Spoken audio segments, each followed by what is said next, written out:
BRS senior నేత పెద్ది సుదర్శన్ రెడ్డి మీడియాతో మాట్లాడుతున్నారు. లైవ్ ద్వారా చూద్దాం. బనకచెర్ల లింక్ ప్రాజెక్టు మీద ఇప్పటివరకు పల్లెత్తి మాట మాట్లాడకపోగా ఇవాళ ఒక పార్లమెంటు మెంబర్ చెప్పుకుంటే సిగ్గు అనిపిస్తుంది.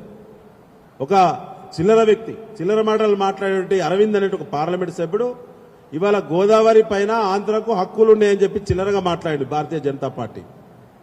దాన్ని కూడా తీవ్రంగా ఖండిస్తా ఉన్నాం. ఇవాళ అంటే ఇదంతా కూడా తెలంగాణ రాష్ట్ర ఏర్పాటు ఒక విఫల ప్రయోగం అని చెప్పేటువంటి కుట్ర. తెలంగాణ రాకముందు ఎవరైతే జై తెలంగాణ అనేటువంటి వ్యక్తులు వివిధ పార్టీల్లో వివిధ ముసుగులేసుకొని వాళ్ళ రాజకీయ జీవితాన్ని కొనసాగిస్తున్నారో వాళ్ళందరి అంతర్గత ఏజెండే గోదావరి బనకచెర్ల లింక్ ప్రాజెక్టు. దాన్ని ఖచ్చితంగా కుట్రలు ఛేదిస్తాం. దాని పట్ల ఒక ప్రజా ఉద్యమాన్ని నిర్మాణం చేస్తాం. Thank you.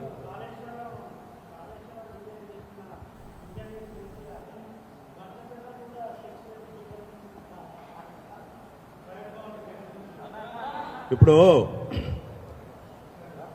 ఒక్క నిమిషం. ఇప్పుడు బనకచెర్ల ఏ బేసిన్లో ఉందో వెతుకులాడుకుంటున్నాడు రేవంత్ రెడ్డి గారు. బనకచెర్ల ఏ బేసిన్ ఉందో వెతుకులాడుకుంటున్నారు రేవంత్ రెడ్డి గారు. గోదావరి మీదనే ఉందా దేవాదల ప్రాజెక్ట్ అని చెప్పి వెతుకులాడుకుంటున్నాడు రేవంత్ రెడ్డి గారు. ఆ దశలో కాంగ్రెస్ పార్టీ ముఖ్యమంత్రిగా నేను ఆరోపణలు చేసిండు. దానికి శాంటిటీ ఉందంటారు ఆరోపణలకి. వారు చెప్పేది నిజమైతే దేవాదులు ఎక్కడుందో ఆయన తెలియదు, బనకచెర్ల ఎక్కడుందో తెలియదు.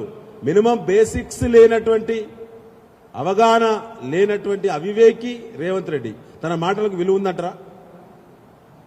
కాళేశ్వరం మీద కుట్ర చేసింది నిజం కాదంటారా?